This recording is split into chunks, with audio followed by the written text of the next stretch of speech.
کئی ایسے صلحاء اور مفسرین گزرے ہیں کہ نہ صرف ان کی اپنی زبان عربی تھی بلکہ وہ اس کے ماہر تھے.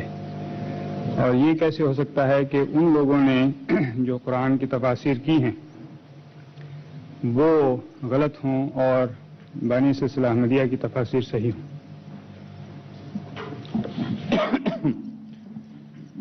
اول تو یہ کہ زبان عربی تو کسی ایک قوم کی ملکیت نہیں ہے.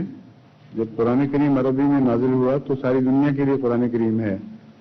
اس لیے دنیا میں کوئی بھی عربی کا علم حاصل کر کے قرآن کا فہم حاصل کر سکتا ہے.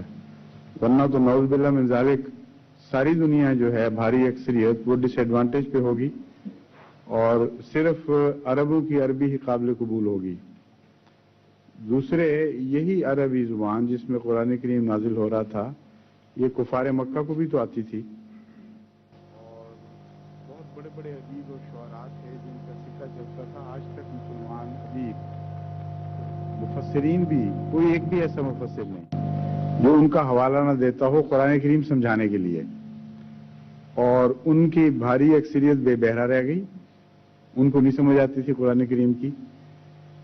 پھر قرآن کریم نے خود قرآن فہمی کے لیے جو شرط مقرر فرمائی ہے اس میں یہ شرط ہے ہی نہیں جو بیان کی جا رہی ہے. قرآن کریم تو فرماتا ہے لا یمسہ الا المطہرون. اس کتاب کو سمجھنے کے لیے اللہ تعالیٰ کی طرف سے عطا کردہ پاکیزگی کی ضرورت ہے. اور لا یمسہ کا اتنا زوردار کلام ہے جس کا مطلب یہ ہے کہ کوئی شخص اس کو چھو بھی نہیں سکتا جب تک خدا مطہر نہ بنا دے, خدا اپنی طرف سے پاک نہ کر دے.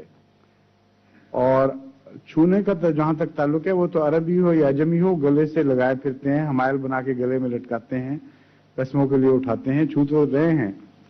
مطلب یہ مضامین کو لمس بھی نہیں کر سکتا, مضامین تک پہنچ ہی نہیں سکتا جب تک اللہ تعالیٰ کی طرف سے سچی پاکیزگی عطا نہ ہو. تو جو مضامین تو اس کے کھلے کھلے ہیں وہ تو سب پر مشترک ہیں, ان کو تو عیسائی بھی پہنچ جاتا ہے. مراد یہ ہے اس کلام کا عرفان خدا کی طرف سے خالص عطا کے بغیر نصیب نہیں ہو سکتا. اور اس کے لیے نہ عربی کی شرط نہ عجمی کی شرط.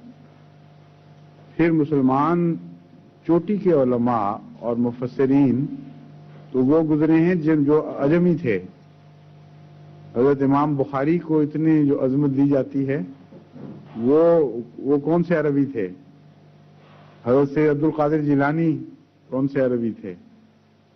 اور بہت بڑے بڑے چوٹی کے مسلمان بزرگ گزرے ہیں. بلکہ بعض لوگوں کا خیال ہے کہ جو ایران میں پیدا ہونے والے مسلمان بزرگ ہیں جو خدمت دین کرنے والے ان کا پلہ بھاری ہے.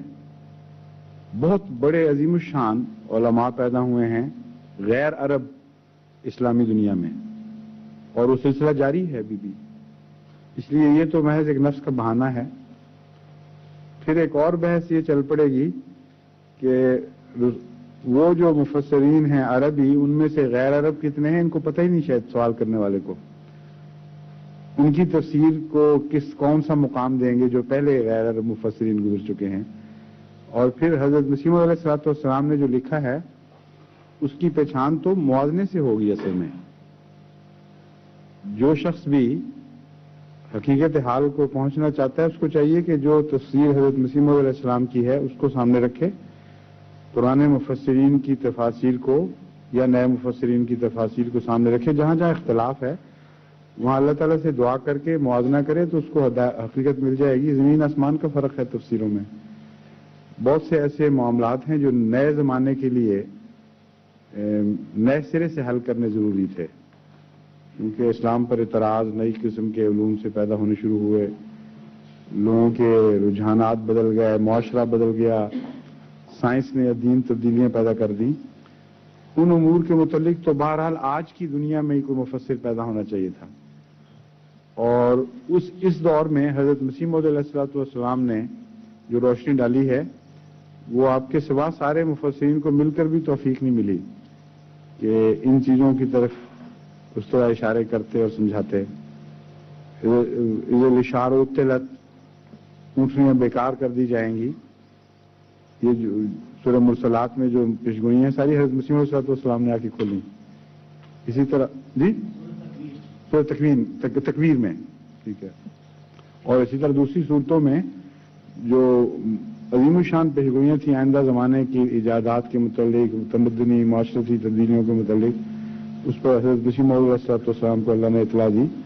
تو اگر کوئی تحقیق کی نظر سے دیکھے گا تو وہ تو بات کھل جائے گی، کوئی اس میں جھگڑے کی بات ہی کوئی نہیں.